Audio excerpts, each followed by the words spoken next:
Hello, YouTube, and welcome back to Psychology Every Day. Today we are celebrating 1000 subscribers, and I did get some suggestions. My good aunt Laila wanted to know about good food for mental well being.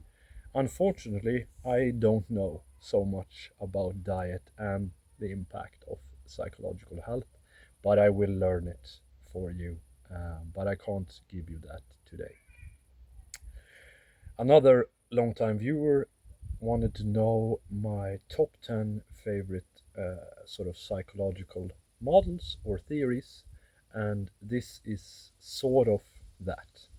What I'm going to do is I'm going to put on this blindfold and I'm going to recite 40 studies that changed psychology. I'm going to show off my interest in psychological history, and then uh, yeah, I'll tell you which is my favorite. So I'm using this as a blindfold. I obviously don't have anything in my ears or anything like that. And yeah, let's see how it goes.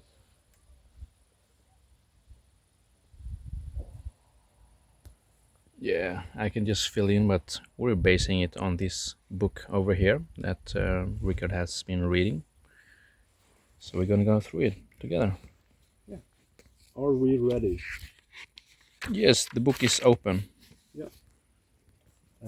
Number one is One Brain or Two from 1967. Number two is More Experience Equals Bigger Brain from 1972. Number three is Are You a Natural from 1990, which is the twin studies big deal. Number four is Watch Out for the Visual Cliff from 1960. Number five is What You See is What You've Learned by Turnbull, 1961. A very interesting study. Number five is mm, it's 1953. It's not to sleep, no doubt to dream. Yes. Number seven is Unromancing the Dream from 1977. Number eight is Acting as If You Are Hypnotized from 1982, Spanos. Number nine is It's Not Just About Salivating Dogs, 1927, Pavlov. Number 10 is Little Emotional Albert from 1920. Number 11 is Knock Wood from B.F. Skinner from 1948. Number 12 is See Aggression, Do Aggression from 1961. Bandura. Uh, Number 13 then, it should be, is uh, from 1966, is the Rosenthal or Pygmalion effect. What you expect is what you get.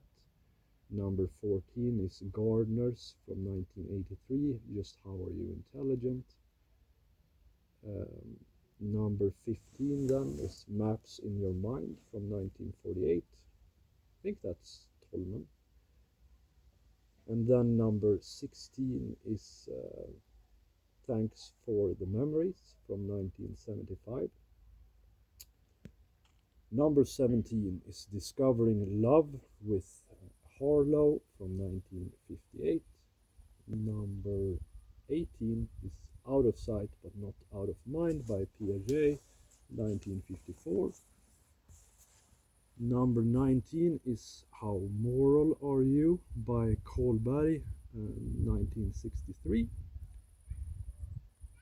Number 20 is In Control and Glad of It, 1976. That is one of my favorites. So hold on. We're just doing a check. He's still blindfolded. Yeah, still All right, blindfolded. all right. Um, Number 21, this is a crazy study, A Sexual Motivation from 1966. And then you have I can see it all over your face, which is from 1971. Then you have Life Change Stress from 1967. And then number 24, I believe we're at, is Thoughts Out of Tune from 1959. This is for sure my top three. Thoughts Out of Tune. That is the sort of cognitive dissonance by Fastinger, I do believe. And at number 25, we actually have my favorite, which is Julian Rotter's Locus of Control, Are You the Master of Your Fate, from 1966. Number 26 is Sandra Bem's Masculine or Feminine or Both, from 1974. 25, 26, 27 is Racing Against Your Heart, from 1959. Number 28 then is The One, the Many, from 1988. Number 29 is Who's Crazy Here Anyway? The sort of people who submitted themselves to a psychiatric hospital and got treated as if they were crazy, from 1973. Very interesting study. Number 30 then should be You're Getting Defensive Again, Anna Freud's defense mechanisms, from 1946. 31 is Seligman's Helplessness, Learning to be Depressed, from 1967. Number 32 is Crowding into the Behavioral Sink, from 1962. And then we have 33, 34, 35, 36, and then it's, so 33 then is Choosing Your Psychotherapist, from 1977. 34 then should be Relaxing Your Fears Away, from 1961. 35 is Projections of Who We Are, Rorschach, from 1942. And the next one, let's see, 30, 33, 34, 35. 36 then is Picture This, which is TAT, from Murray in 1938. Then you have 37, 38, 39, 40, which is Not Practicing What You Preach, from 1934. Then you have The Power of Conformity, from 1955. And then number 39 is To Help or Not to Help, from 1968, which is about the bystander effect. Very interesting. And then the last one is The Milgram Experience, To Obey at Any Cost, from 1963. All right, all right. Not bad, not bad. Still blindfolded? Yeah. So randomly, give me a number. Let's see here.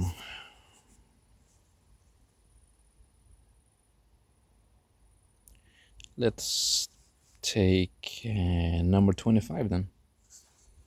So Julian B. Rotter's binary test of locus of control. He tested a bunch of people with sort of yes or no questions, or you could only choose one or the other. There was no graded scale. So, do you believe in luck? Yes or no, basically. And the point of this was that this shows what your fundamental belief is in whether you control your destiny or the world or whatever, or if you think that the external world controls you.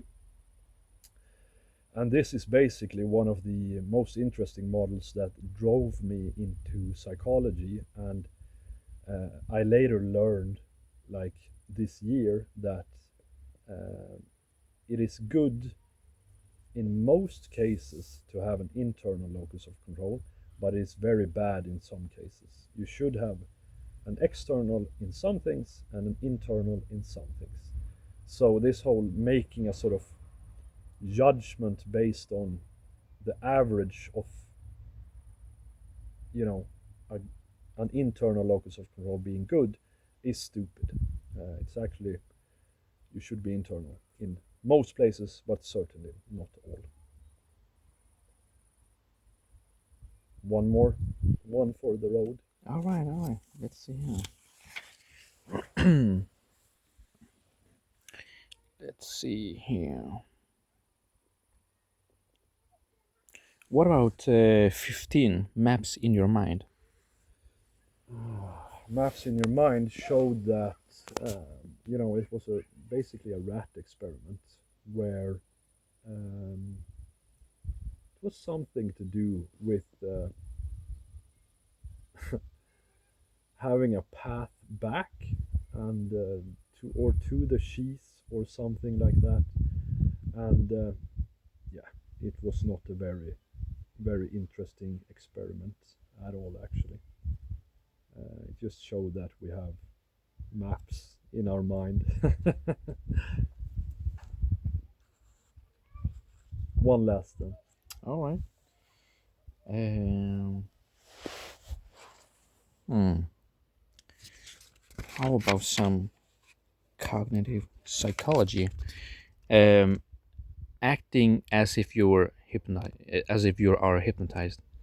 Yeah, acting as if you're hypnotized was sort of a critique or a skepticism towards hypnosis, where, well, it's kind of a stupid critique towards hypnosis, where they said that you're not actually hypnotized, you're just sort of suggestible, and that you willingly do the things that they tell you. Just completely missing the point of what hypnosis is and what it's good for. So bad study. And yeah, I think that's thank you so much to everyone who subscribed. Makes me super duper happy. Thank you to everyone who commented. And basically, my top favorite ones in this is basically uh,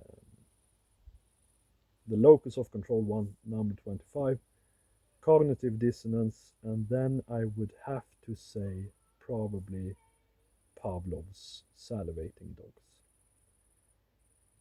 Have a great day, everyone, and I will see you tomorrow.